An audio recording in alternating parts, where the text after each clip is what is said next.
लोकसभा चुनाव 2024 के पूर्व मेरे मन में एक सवाल उठ रहा है। खुद को दिग्गज समझने वाले भूमिहार राजनेता 10 दुआरी क्यों हैं? भूमिहार राजनेता पतल चटवा क्यों हैं? पतल चटवा क्यों बन गए हैं? वे एक पार्टी से दूसरी पार्टी में क्यों भटक रहे हैं? भूमिहार राजनेता एक संसदीय क्षेत्र को छोड़कर दूसरे संसदीय क्षेत्र में क्यों भटक रहे हैं? आखिर वजह क्या है कि भूमिहार राजनेता खानाबदोश नजर आते हैं? ये हर चुनाव में एक क्षेत्र से दूसरे क्षेत्र में, एक पार्टी से दूसरी पार्टी में क्यों भटकते हैं? इसका जवाब है कि भूमिहार राजनेता अपनी सियासी जमीन खो चुके हैं। किसी भी संसदीय क्षेत्र से चुनाव लड़ने के लिए टिकट के दावेदार की झोली में अपनी पूंजी होनी चाहिए, उनका अपना आधार वोट होना चाहिए, और इतना ही पर्याप्त नहीं है। उस संसदीय क्षेत्र में 2-4 पूर्व या वर्तमान विधायक का समर्थन मिलना भी जरूरी है। पूंजी भी 2 तरह की होती है। एक पूंजी लोकप्रियता और जनाधार की पूंजी होती है, और दूसरी पूंजी आजकल कुल के चिराग इकट्ठा करते हैं, जो लात मारकर चले जाते हैं, जो सड़क पर ला देते हैं, उसी पर मेहरबान हो जाते हैं, उसी से पूंजी इकट्ठा करने लगते हैं, टिकट का सौदा करने लगते हैं। मैं तो कहूंगा, कुल के चिराग अगर टिकट का सौदा करते हैं तो वे वास्तव में टिकट खरीदने वालों से लात खाने के हकदार होते हैं। अब आप गौर कीजिए, लोकसभा चुनाव 2024 में जो भूमिहार राजनेता कहीं न कहीं से टिकट मांग रहे हैं, क्या उनके साथ 3-4 पूर्व या वर्तमान विधायक का समर्थन है? क्या उनके पास अपनी जमीन है? अपनी सियासी पूंजी रखते हैं वे? और नहीं रखते हैं तो क्यों नहीं? क्यों गुम हो गई उनकी सियासी जमीन? नमस्कार, मैं हूं विवेश त्रिवेदी और आप देखना शुरू कर चुके हैं जनता चौक लाइव। यह वीडियो बहुत ही रोचक है, रोमांचक है। आगे बढ़ने से पहले इस वीडियो को लाइक कीजिए, इसे अधिक से अधिक शेयर कीजिए और मेरे चैनल जनता चौक लाइव को सब्सक्राइब कीजिए। आप मेरे साथ अंत तक बने रहिए। इस वीडियो में मैं बताऊंगा कि हर चुनाव में अरुण कुमार एक संसदीय क्षेत्र से दूसरे संसदीय क्षेत्र में क्यों भटकते रहते हैं। जहानाबाद से नवादा, नवादा से नालंदा, नालंदा से महाराजगंज, आखिर उन्हें क्यों भटकना पड़ रहा है? पूर्व केंद्रीय मंत्री अखिलेश प्रसाद सिंह को खुद के लिए और अपने बेटे के लिए एक संसदीय क्षेत्र से दूसरे संसदीय क्षेत्र में क्यों भटकना पड़ रहा है? पूर्व केंद्रीय मंत्री डॉक्टर सीपी ठाकुर के पुत्र ब्रह्मपुर से भटकते भटकते, हारते हारते नवादा कैसे पहुंच गए हैं? संक्षेप में आप जानना चाहते हैं तो मैं बता दूं, भूमिहार राजनेताओं की जड़ में वंशवाद का रोग लग गया है। मैं फिर कहूंगा, वीडियो बहुत रोचक है, रोमांचक है, आप अंत तक देखना नहीं भूलिए। अब मैं बात करता हूं डॉक्टर श्री कृष्ण सिंह के। बिहार के पहले मुख्यमंत्री, बिहार केसरी डॉक्टर श्री कृष्ण सिंह के सामने जब उनके बेटे को चंपारण से कांग्रेस प्रत्याशी बनाने का प्रस्ताव आया तो उन्होंने कहा कि ठीक है, वे लड़ लें, मैं चुनाव नहीं लड़ूंगा। उन्होंने अपने बेटे की उम्मीदवारी का विरोध किया, उन्हें कोई रोकने नहीं जा रहा था। बिहार विभूति अनुग्रह नारायण सिंह के लड़के सत्येंद्र नारायण सिंह राजनीति में आ चुके थे, वे सांसद निर्वाचित हो रहे थे, लेकिन उन दिनों कांग्रेस में इतनी नैतिकता बची हुई थी कि बिहार केसरी ने अपने दोनों बेटों को आगे नहीं किया। डॉक्टर श्री कृष्ण सिंह के निधन के बाद उनके दोनों बेटे बारी बारी से राजनीति में आए, विधायक निर्वाचित हुए, कम समय के लिए ही सही मंत्री बने, लेकिन अपनी काबिलियत से बने। डॉक्टर श्री कृष्ण सिंह ने अपने बेटों को राजनीति में स्थापित करने का गंदा खेल नहीं किया। अब मैं बात कर लेता हूं जननायक कर्पूरी ठाकुर की। कर्पूरी ठाकुर के सामने उनके बेटे रामनाथ ठाकुर को प्रत्याशी बनाए जाने का प्रस्ताव आया, कर्पूरी ठाकुर ने मना कर दिया और उनके विरोध की वजह से रामनाथ ठाकुर को प्रत्याशी नहीं बनाया गया। कर्पूरी ठाकुर के निधन के बाद रामनाथ ठाकुर प्रत्याशी बनाए गए और निर्वाचित हुए। रामनाथ ठाकुर आज राज्यसभा के सदस्य हैं, लेकिन कर्पूरी ठाकुर ने अपने बेटे को राजनीति में स्थापित करने का खेल नहीं किया। मैं वर्तमान मुख्यमंत्री नीतीश कुमार की बात कर लेता हूं। नीतीश कुमार की चाहे लाख बुराई हम कर लें, लेकिन नीतीश कुमार ने भी कभी अपने बेटे या अपने किसी रिश्तेदार, अपने किसी भांजे, भाई भतीजे को राजनीति में स्थापित करने की कोशिश नहीं की। मैं एक और दिग्गज स्वतंत्रता सेनानी भूमिहार राजनेता महेश प्रसाद सिंह का नाम लेता हूं। डॉक्टर श्री कृष्ण सिंह के मंत्रिमंडल में वे दूसरे स्थान पर थे। उन्होंने लंबी राजनीतिक पारी खेली। 1952 से ही एलपी शाही सहित अनेक युवाओं को कांग्रेस टिकट दिलवाया, उन्हें राजनीतिक कैरियर दिया। महेश बाबू की बदौलत राजनीति में कैरियर पाने वालों में सभी जातियों के लोगों के नेता थे। लेकिन महेश प्रसाद सिंह ने भी अपने जीवन काल में अपने बेटे या अपनी बेटियों को राजनीति में लाने का प्रयास नहीं किया। उनके निधन के बाद उनकी पुत्री कृष्णा शाही सांसद निर्वाचित हुई। उनकी दूसरी पुत्री उषा सिन्हा को जननायक कर्पूरी ठाकुर ने दबाव डालकर राजनीति में लाया और पारू से विधानसभा का प्रत्याशी बनवाया। महेश प्रसाद सिंह की दोनों बेटियां कृष्णा शाही और उषा सिन्हा केंद्रीय मंत्री बनी, लेकिन महेश प्रसाद सिंह ने नहीं बनवाया, महेश प्रसाद सिंह की बदौलत नहीं बनी। मैं एलपी शाही की भी बात कर लेता हूं।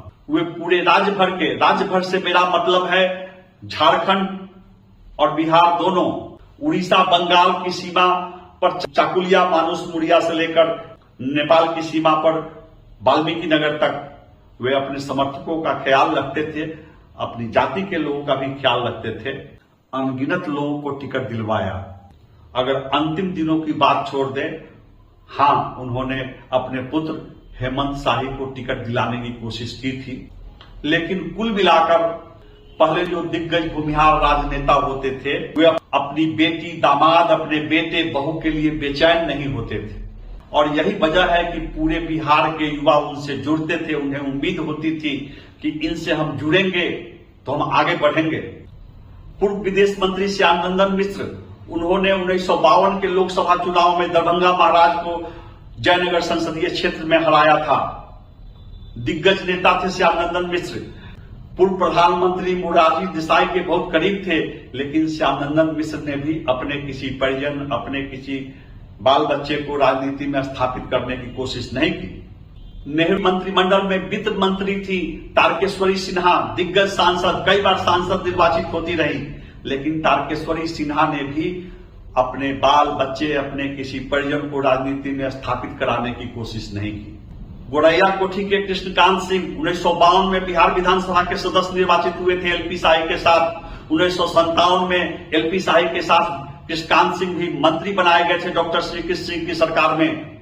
1962 में कृष्णकांत सिंह लोकसभा के सदस्य निर्वाचित हो गए थे, लेकिन कृष्णकांत सिंह ने भी अपने बेटों को राजनीति में लाने की कोशिश नहीं की।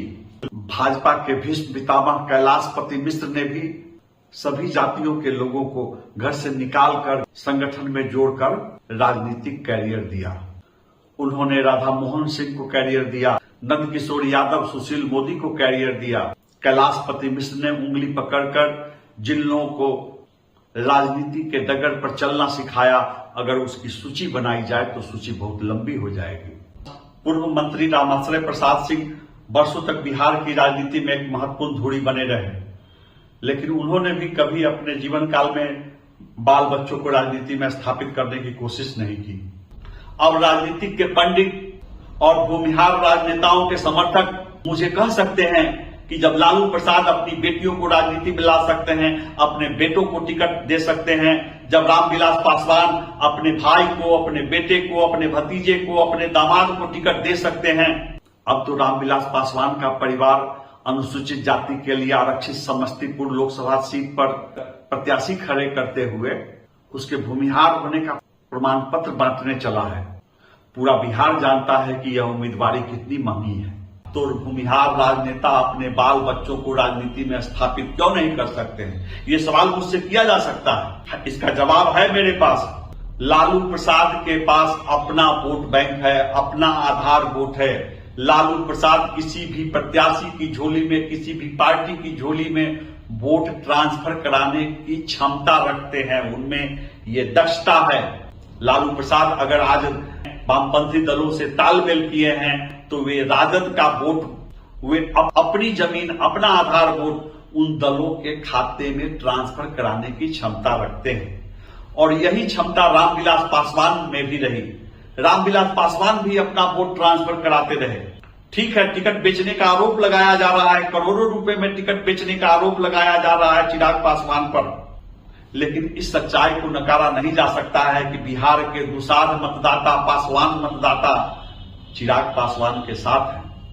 लेकिन भूमिहार जाति के जो राजनेता अपने बेटों को किसी न किसी दल से टिकट दिलाने की कोशिश में लगे हुए हैं, उनसे पूछिए, जाकर देखिए कि क्या उनके पास कोई अपना आधार वोट है, क्या वे किसी पार्टी की झोली में, किसी प्रत्याशी की झोली में अपना आधार वोट ट्रांसफर कर सकते हैं? नहीं कर सकते हैं। बोचहां उपचुनाव में सबकी पोल खुल गई। सांसद निर्वाचित होने के लिए सिर्फ भूमिहार होना काफी नहीं। मुझे जॉर्ज फर्नांडिस याद आ रहे हैं, मुजफ्फरपुर से सांसद निर्वाचित होते थे। जॉर्ज फर्नांडिस से जो मुखिया जुड़ता था वो मंत्री बना।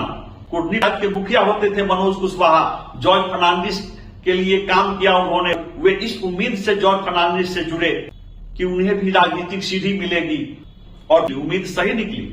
मनोज कुशवाहा विधायक बने कुटनी से, और मनोज कुशवाहा आगे चलकर बिहार सरकार में मंत्री भी बने।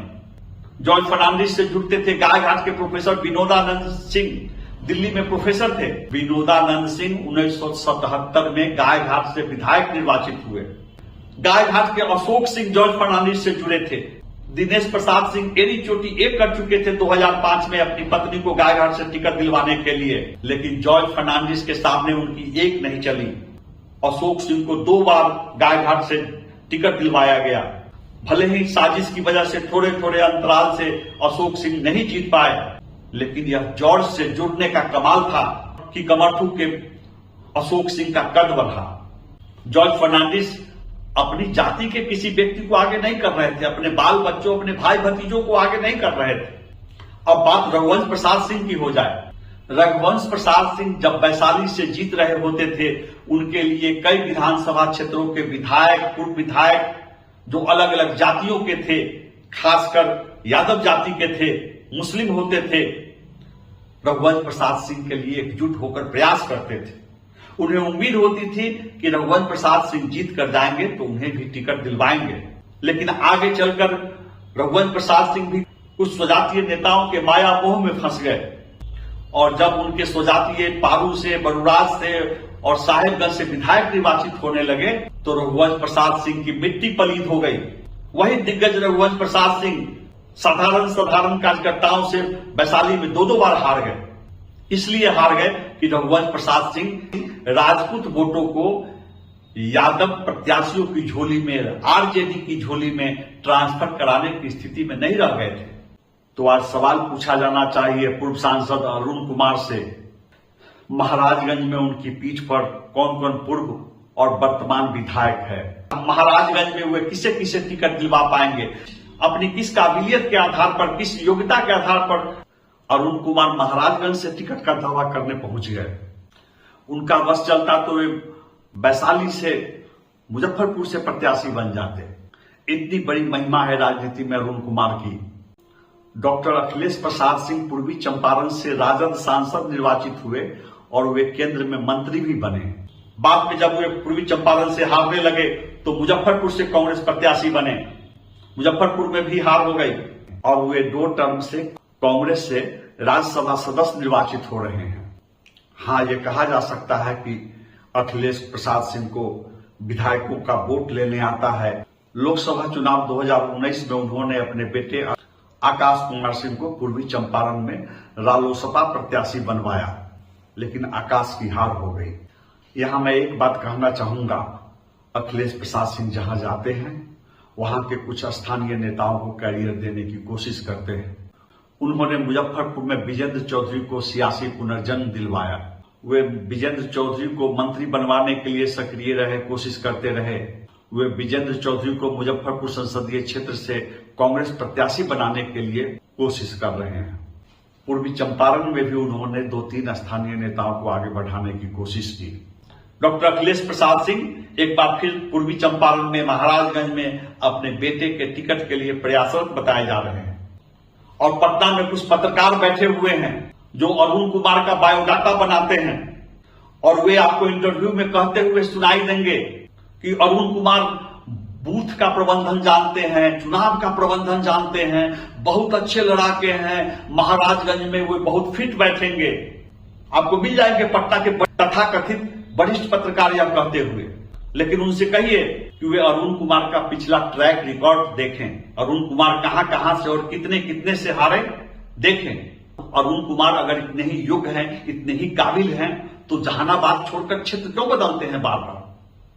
अब मैं उस बीमारी की ओर लौटता हूं, वंशवाद की बीमारी जो है, रोग जो लग चुकी है भूमिहार राजनेताओं की जड़ में, मैं उस ओर लौटता हूं कि बिहार के युवा भूमिहार इन राजनेताओं को अपना नेता क्यों नहीं मानते हैं, इनके पीछे एकजुट क्यों नहीं हो रहे हैं, इनके पीछे इनकी ताकत क्यों नहीं बन रहे हैं।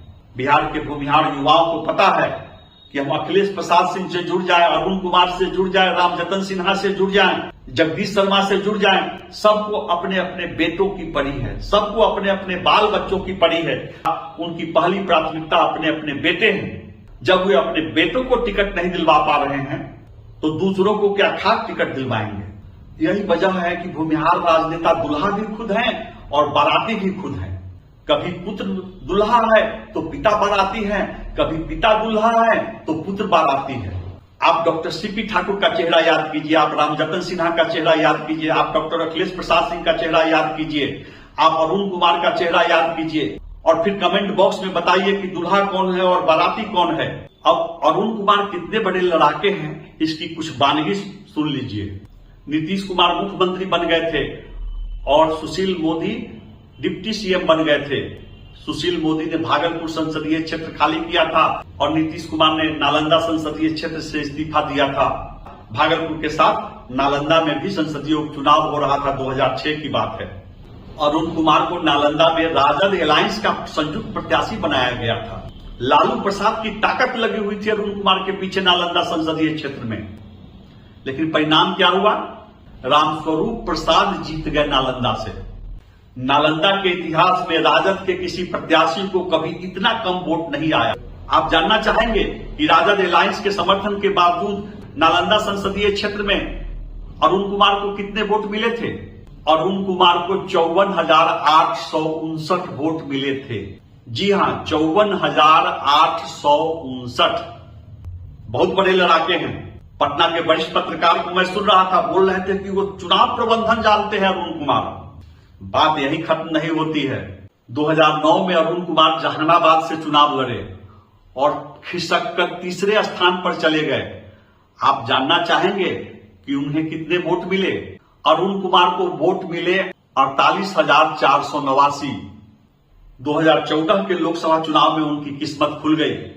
इसी का डंका पटना के पत्रकार पीट रहे हैं। मोदी लहर में अरुण कुमार जहानाबाद से सांसद निर्वाचित हुए। अब फिर लोकसभा चुनाव 2019 की भी बात हो जाए। उपेंद्र कुशवाहा एनडीए से अलग हट चुके थे और जहानाबाद संसदीय सीट नीतीश कुमार की झोली में चली गई, जेडीयू के खाते में चली गई और नीतीश कुमार ने एक सोची समझी साजिश के तहत निर्णय लिया कि जहानाबाद भले ही भूमिहार बहुल संसदीय क्षेत्र है, वहां भूमिहार प्रत्याशी खड़ा नहीं किया जाएगा। वहां चंदेश्वर चंद्रवंशी को एनडीए प्रत्याशी बनाया गया। जहानाबाद से अरुण कुमार आरएसपीएस के प्रत्याशी बनकर उतरे। और आप पूछेंगे कि अरुण कुमार को कितने वोट मिले। अरुण कुमार को 34,558 वोट मिले। सिर्फ और सिर्फ 34,558 वोट मिले अरुण कुमार को। और कमाल की बात कि नोटा पर कितने वोट पड़े। जहानाबाद संसदीय क्षेत्र में 2019 में नोटा पर 27,683 वोट पड़े। तो अरुण कुमार भाग्यशाली थे, नोटा से कुछ अधिक वोट ले आए। और पटना के वरिष्ठ पत्रकार कहेंगे कि बड़े लड़ाके हैं अरुण कुमार, चुनाव प्रबंधन जानते हैं, उन्हें सुरखाओं के पंख लगे हुए हैं। नालंदा से वही लड़ेंगे, जहानाबाद से लड़ेंगे। इस बार नवादा में भी टिकट मांग रहे थे और अब महाराजगंज में टिकट मांग रहे हैं और सदाशयता दिखा रहे हैं कि आशुतोष के लिए उन्होंने जहानाबाद सीट छोड़ दिया। अरुण कुमार जानते हैं कि जहानाबाद में उनकी क्या औकात है, इसलिए वे भूमिहार राजनेता की खाल ओढ़ करके अलग अलग संसदीय क्षेत्रों में भटक रहे हैं। ये हालत इसलिए भी है कि अब अरुण कुमार को अपने बेटे की चिंता है। जब खुद नहीं टिकट ले पा रहे हैं, जब खुद नहीं जीत पा रहे हैं, जब अपने बेटे को नहीं जिता पा रहे हैं, तो राज्य के दूसरे भूमिहारों को, दूसरी जाति के कार्यकर्ताओं को उनसे क्या उम्मीद करनी चाहिए।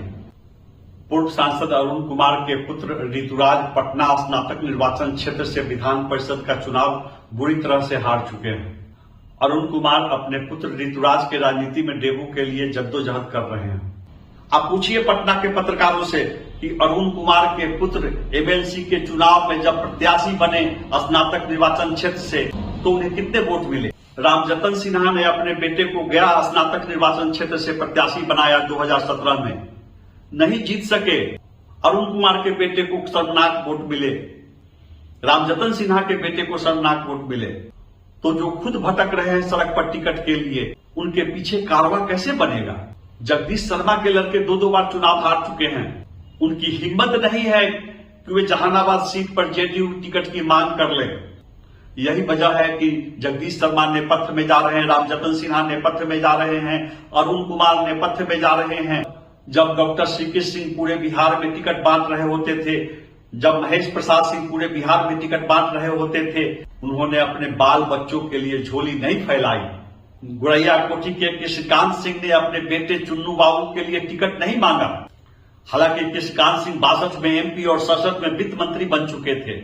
बाद में अपनी काबिलियत से चुन्नू बाबू विधायक बने और आजकल कृष्णकांत सिंह के पौत्र देवेश कांत विधायक हैं। लेकिन कृष्णकांत सिंह ने अपने बेटे को राजनीति में स्थापित नहीं किया। डॉक्टर सीपी ठाकुर की कहानी किसे पता नहीं है।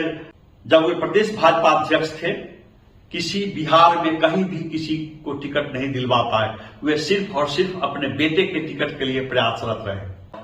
जब सीपी ठाकुर प्रदेश भाजपा के अध्यक्ष बने तो कभी भी सुशील मोदी, नंदकिशोर यादव और राधा मोहन सिंह ने उन्हें स्वतंत्र होकर काम करने नहीं दिया। शर्मनाक स्थिति तो तब हो गई जब वे विधानसभा चुनाव के समय रबर स्टाम्प बन गए। वे प्रत्याशियों के टिकट पर सिर्फ दस्तखत करते थे, उनकी मर्जी से एक भी टिकट नहीं बांटा गया। यही वजह है कि डॉक्टर सीपी ठाकुर के पीछे कारवा नहीं। वे खुद विक्रम से हारे, उनके पुत्र बार बार बक्सर के ब्रह्मपुर विधानसभा क्षेत्र से हारे और अब वे नवादा के मैदान में हैं। तो अगर आपके पास कारवा नहीं होगा, आप किसी संसदीय क्षेत्र से निर्वाचित होने का सपना छोड़ दें। अगर आपके पीछे 2-3 पूर्व और वर्तमान विधायक नहीं हैं तो आप सांसद बनने का सपना छोड़ दें। अगर आप वोट ट्रांसफर कराने की क्षमता नहीं रखते हैं तो आप सांसद बनने का सपना छोड़ दें। आप किसी के रहमो करम पर 10 दुआरी बने रहे, खाना बदोश बने रहे। अजीब विडंबना है। गिरिराज सिंह बढ़िया के हैं और सांसद बेगूसराय से हैं। वे सांसद नवादा से निर्वाचित हुए थे। सीपी ठाकुर के पुत्र विवेक ठाकुर मुजफ्फरपुर जिले के मूल निवासी हैं। वर्तमान निवास अगर माना जाए तो वे पटना के मूल निवासी हैं, लेकिन चुनाव लड़ने ब्रह्मपुर पहुंच जाते हैं और इस बार नालंदा से चुनाव लड़ रहे हैं। दर्शकों से आग्रह है कि इस वीडियो को खूब शेयर करें, लाइक करें और मेरे चैनल जनता चौक लाइव को सब्सक्राइब करें। मैं आपके लिए इस कड़ी में अगली स्टोरी लेकर आ रहा हूं कि किस सांसद ने रोते रोते चुनाव लड़ने से मना कर दिया था। बड़ी पार्टी के दिग्गज राजनेता उनके दरवाजे पर टिकट लेकर आए थे, वे भावुक होकर रो पड़े और चुनाव लड़ने से मना कर दिया। किस केंद्रीय मंत्री को जॉर्ज फर्नांडिस प्रत्याशी घोषित कर चुके थे और उन्होंने जॉर्ज के आग्रह के बावजूद समता पार्टी के टिकट पर चुनाव लड़ने से मना कर दिया। आप जनता चौक लाइव पर बने रहिए। नमस्कार।